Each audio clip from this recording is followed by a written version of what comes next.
नमस्कार दोस्तों, आपके अपने YouTube channel RKM take info पर आप सभी साथियों का तहे दिल से हार्दिक स्वागत है। दोस्तों, इस वीडियो में बात करने वाले जेल प्रहरी भर्ती 2024 के संबंध में। साथियों, राजस्थान कर्मचारी चयन बोर्ड द्वारा जेल प्रहरी भर्ती 2024 के एडमिट कार्ड डाउनलोड करने और परीक्षा के लिए विशेष दिशा निर्देश जारी कर दिए गए।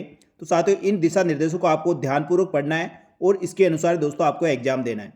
साथियों, जेल प्रहरी भर्ती के लिए 803 पदों के लिए भर्ती निकाली गई थी, जिसके लिए ऑनलाइन आवेदन करने वाले अभ्यर्थियों की संख्या 8 लाख से अधिक है। यानी दोस्तों, इस भर्ती परीक्षा में 8 लाख से अधिक अभ्यर्थी परीक्षा देने वाले हैं। तो साथियों, जेल प्रहरी भर्ती के लिए महत्वपूर्ण दिशा निर्देश इस प्रकार है। साथ ही राजस्थान कर्मचारी चयन बोर्ड द्वारा जेल प्रहरी भर्ती को लेकर क्या कहा है उसके बारे में बताएंगे। इसके साथ ही आपको एडमिट कार्ड कैसे डाउनलोड करना है, एडमिट कार्ड डाउनलोड करने के लिए किस किस दस्तावेजों की आवश्यकता होगी, इन सबके बारे में दोस्तों सटीक जानकारी इस वीडियो में दी जाएगी। इसलिए वीडियो को पूरा अंत तक देखें और जेल प्रहरी भर्ती के आगे की जो भी पल पल की अपडेट होगी तुरंत प्रभाव से हमारे यूट्यूब चैनल टेलीग्राम ग्रुप पर मिलेगी। तो दोस्तों, यूट्यूब चैनल टेलीग्राम का लिंक आपको इस वीडियो के डिस्क्रिप्शन बॉक्स में मिलेगा। तो वहीं से दोस्तों आपको लिंक पर क्लिक करके ये ज्वाइन करना है। साथ ही बेल आइकन जरूर प्रेस करना, जिससे नई वीडियो की नोटिफिकेशन भी आपको सबसे पहले मिल सके। तो साथियों, इस वीडियो में बात कर रहे हैं जेल प्रहरी भर्ती 2024 के बारे में। तो साथियों, जेल प्रहरी भर्ती परीक्षा राजस्थान कर्मचारी चयन बोर्ड द्वारा 803 पदों के लिए 12/4/2025 को 2 शिफ्ट में करवाई जा रही है। फर्स्ट शिफ्ट दोस्तों 10 बजे से लेकर 12 बजे तक और सेकंड शिफ्ट आपकी 3 बजे से लेकर 5 बजे तक रहेगी। तो साथियों, जो भी अभ्यर्थी जेल प्रहरी भर्ती का एग्जाम देने वाला है वह इस चीज़ को ध्यान रखना है। इसके बाद दोस्तों प्रवेश पत्र के लिए विशेष दिशा निर्देश दिए गए। साथियों, जेल प्रहरी भर्ती के लिए आपके जिले की सूचना, यानी कौन से जिले में आपका परीक्षा सेंटर आया है, उसको दोस्तों 4/4/2025 से अपने एसएसओ आईडी के माध्यम से आप देख सकते हैं कि कौन से जिले में आपका परीक्षा सेंटर आया है। अभी दोस्तों परीक्षा सेंटर का पता नहीं चलेगा, केवल आपका एग्जाम कौन से जिले में, केवल उसका पता लगाया जा सकता है, जो दोस्तों राजस्थान कर्मचारी चयन बोर्ड द्वारा इसका लिंक आपके एसएसओ आईडी पर अपलोड कर दिया है, तो वहां से चेक कर सकते हैं। तो साथियों, बोर्ड द्वारा अलग से कोई प्रवेश पत्र नहीं दिया जाएगा। तो अपने एसएसओ आईडी से आप ई प्रवेश पत्र 8/4/2025 को अपने एसएसओ आईडी के माध्यम से डाउनलोड कर सकते हैं। दोस्तों, ई प्रवेश पत्र आपकी 8/4/2025 से आप डाउनलोड कर पाएंगे। जो आपके एसएसओ आईडी के माध्यम से जाकर रिक्रूटमेंट पोर्टल पर जाना होगा, recruitment.rajasthan.gov.in पर, वहां से दोस्तों आप अपना एडमिट कार्ड डाउनलोड कर सकते हैं। साथियों, एडमिट कार्ड डाउनलोड करने के लिए आपके पास आपके एप्लीकेशन नंबर और जन्म तारीख की आवश्यकता होगी। इसके अलावा किसी चीज़ की आवश्यकता नहीं, केवल आपकी एप्लीकेशन नंबर जो आपने ऑनलाइन आवेदन फॉर्म भरा है और आपकी जन्म तारीख, और उसके बाद कैप्चा कोड डाल के आप दोस्तों एडमिट कार्ड डाउनलोड कर सकते हैं। वह इस प्रकार रहेगा। जैसे साथियों आप अपने एसएसओ आईडी के माध्यम से रिक्रूटमेंट पोर्टल पर जाएंगे तो वहाँ एडमिट कार्ड डाउनलोड करने का ऑप्शन मिलेगा। तो साथियों, एडमिट कार्ड डाउनलोड करने के लिए आपको यहाँ एग्जाम सेलेक्ट करना है, उसके बाद यहाँ अपना एप्लीकेशन नंबर डालना है और यहाँ अपनी जन्म तारीख डालनी है। साथियों, जन्म तारीख डालने के बाद ये कैप्चा कोड है जिसको यहाँ एंटर करना है। एंटर करने के बाद गेट एडमिट कार्ड पर क्लिक करना है। जैसे दोस्तों इस पर क्लिक करोगे तो आपका एडमिट कार्ड आपके सामने होगा, जिसको आपको प्रिंट आउट ले लेना है। तो साथियों, यहाँ से डाउनलोड किया एडमिट कार्ड ही मान्य होगा। इसके अलावा किसी प्रकार कोई एडमिट कार्ड आपको ऑफलाइन नहीं भेजा जाएगा, तो इस चीज़ का ध्यान रखना है। अब साथियों, परीक्षार्थियों के लिए सामान्य दिशा निर्देश में दिए गए उनका भी आपको ध्यान रखना है।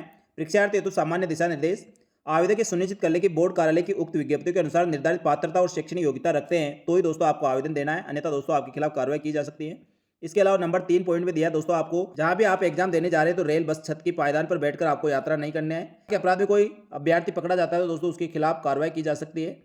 साथ ही नंबर 4 पॉइंट का आपको विशेष रूप से ध्यान रखना है। अभ्यर्थी परीक्षा केंद्र पर निर्धारित परीक्षा समय अवधि से 2 घंटे पूर्व आपको उपस्थित देनी है, ताकि तलाशी के उपरांत आप समय पर परीक्षा कक्ष में नियमित स्थान पर बैठ सके और परीक्षा प्रारंभ होने की निर्धारित से 1 घंटे पूर्व तक परीक्षा केंद्र में प्रवेश देने की अनुमति रहेगी। ठीक 1 घंटे बाद परीक्षा केंद्र का प्रवेश द्वार बंद कर दिया जाएगा और इसके बाद किसी भी अभ्यर्थी को परीक्षा सेंटर पर प्रवेश नहीं दिया जाएगा। तो इस चीज़ को आप विशेष रूप से ध्यान रखना है। जैसे दोस्तों आपकी प्रथम पारी 10 बजे से है तो आपको 8 बजे से पहले पहले परीक्षा केंद्र पर पहुंचना है, और सेकेंड पारी आपकी 3 बजे से है तो आपको 1 बजे से पहले पहले परीक्षा केंद्र पर पहुंचना है। साथियों, कई भर्ती परीक्षाओं में देखा गया है कि अभ्यर्थी निर्धारित समय तक नहीं पहुंच पाते हैं और लास्ट टाइम पे पहुंचते तो उन अभ्यर्थियों को एग्जाम सेंटर में प्रवेश नहीं दिया जाता है। तो साथियों, आप यहाँ 2 घंटे के लिए बोला गया, आप 3 घंटे पहले पहुंचने का प्रयास करें, जिससे आप बिल्कुल रिलैक्स होकर एग्जाम दे सकें। इसके बाद नंबर 5, परीक्षा केंद्र में अपना ई प्रवेश पत्र, मूल फोटोयुक्त पहचान पत्र जिसमें आधार कार्ड पहचान सुनिश्चित की जाएगी। यानी साथियों, आपको प्रवेश पत्र ले जाना है और एक पहचान की आईडी जिसमें आधार कार्ड, और आधार कार्ड में आपकी जन्मतिथि अंकित होना आवश्यक है। विशेष परिस्थितियों में आपके पास यदि आधार कार्ड नहीं है तो फिर PAN card, passport, driving licence या मतदाता पहचान पत्र में से कोई एक आपको पहचान पत्र ले जाना है। साथ ही दोस्तों आपको उपस्थिति पत्र पर फोटो चिपकाने के लिए 2.5x2 सेंटीमीटर की एक रंगीन नवीनतम फोटो आपको लेकर जानी है। 1 माह से अधिक पुरानी नहीं होनी चाहिए। इसके अलावा दोस्तों नीले रंग का स्याही का एक पारदर्शी बाल पेन आपको साथ लेकर जाना है। इसके अलावा और अन्य कोई चीज़ भी अलाउ नहीं होगी। यानी साथियों, आपको परीक्षा केंद्र में प्रवेश करने के लिए ई प्रवेश पत्र, एक फोटोयुक्त पहचान आईडी, साथ ही 2.5x2 सेंटीमीटर की पासपोर्ट साइज की फोटो और एक नीली स्याही का बाल पेन आपको लेकर जाना है। इसके अलावा किसी प्रकार कोई दस्तावेज की आवश्यकता नहीं है। इसके बाद नंबर 6 दोस्तों, परीक्षा केंद्र में फोटोयुक्त पहचान पत्र के आधार पर यह सुनिश्चित हो जाने पर और तलाशी ट्रैकिंग एजेंसी व बायोमेट्रिक डिवाइस में फेस रिकॉग्नाइजेशन हो जाने पर सतर्कता द्वारा जांच के उपरांत ही अभ्यर्थी को प्रवेश दिया जाएगा और इस कार्य में नियुक्त कार्मिकों को आपको पूर्ण सहयोग करना होगा। नंबर 7, परीक्षा केंद्र में दोस्तों उन 3 चीज के अलावा आपको किसी प्रकार कोई उपकरण जैसे घड़ी हुई, ज्योमेट्री बॉक्स और रबर, इस प्रकार कोई उपकरण आप साथ नहीं ले जाना है। नंबर 8 पॉइंट पे दोस्तों आपको विशेष रूप से ध्यान रखना है, परीक्षा के अंतर्गत प्रत्येक प्रश्न के आगे आपको 5 विकल्प गोले दिए जाएंगे। पहले 4 विकल्प प्रश्न के उत्तर से संबंधित होंगे, जो जिसमें ए बी सी डी रहेंगे। उपरोक्त उत्तर से संबंधित और 5वां विकल्प जो ई ऑप्शन रहेगा वह दोस्तों अनुत्तरित प्रश्न से संबंधित रहेगा। अब साथियों आपको ध्यान रखने वाली बात यह है, अभ्यर्थी को ओमार शीट जो उत्तर पत्रक होता है उसमें संबंधित प्रश्न के क्रमांक में सही उत्तर निर्दिष्ट करने हैं, तो एबीसीडी में से आपको कोई सा भी 4 में से एक विकल्प भरना होगा। यदि दोस्तों आपको नहीं आता है और आप उसको हल नहीं करना चाहते तो दोस्तों आपको ई ऑप्शन पर गोला करना है। तो ई ऑप्शन पर गोला नहीं करते यानी 5 ऑप्शन में से कोई सा भी ऑप्शन यदि आप नहीं भरते हैं तो दोस्तों आपके लिए समस्या हो सकती है। तो इसमें दोस्तों नंबर 10 पॉइंट में दिया गया है, यदि 5 विकल्पों में से कोई भी विकल्प गोला गहरा नहीं किया जाता तो प्रत्येक प्रश्न के लिए आपके 1/3 अंक काटे जाएंगे। इस चीज़ का ध्यान रखना। साथियों प्रश्न पत्र में नेगेटिव मार्किंग अलग चीज़ होती है और यदि आप प्रश्न को हल नहीं करते तो उसका भी 1/3 अंक काटा जाएगा। इस चीज़ का ध्यान रखना।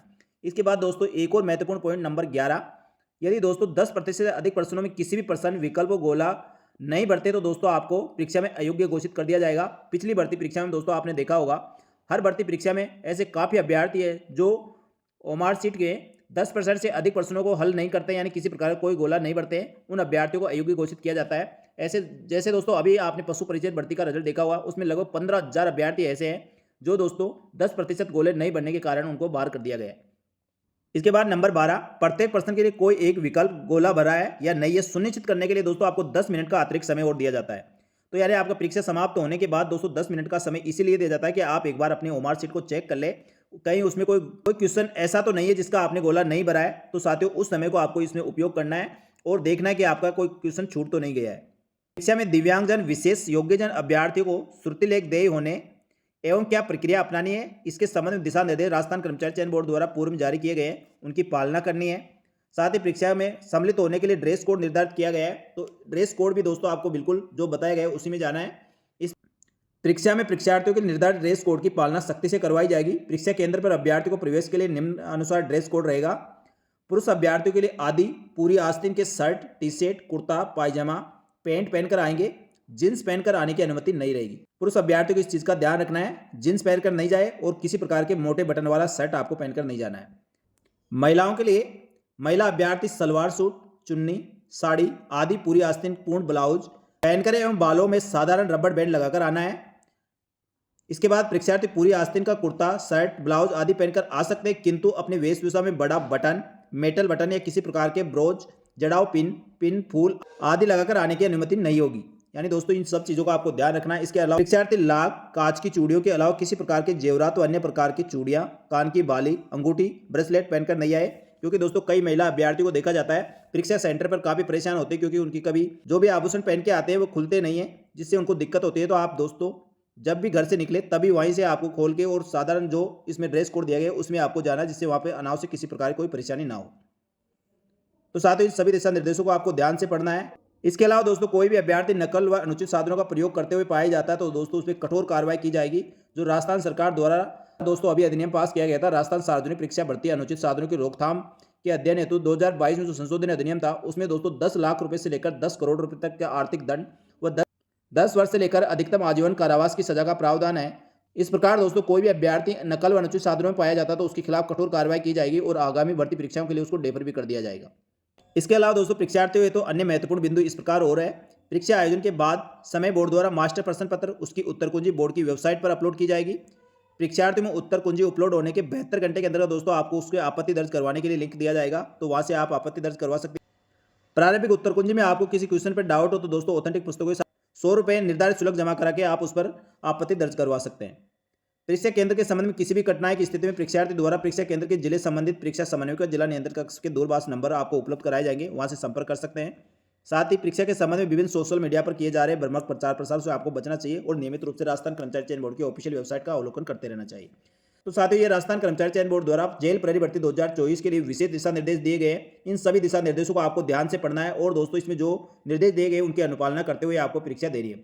परीक्षा दोस्तों 12/4/2025 को करवाई जाएगी। 5-6 दिन और बचे हैं, तो दोस्तों आपको इसको लिए जो भी आप तैयारी कर रहे हैं उसको अधिक से अधिक रिवीजन करें। और दोस्तों कोई यदि टेस्ट सीरीज दे के अपनी तैयारी प्रक्रिया तो बहुत अच्छी बात है, आपको नियमित रूप से करते रहना चाहिए।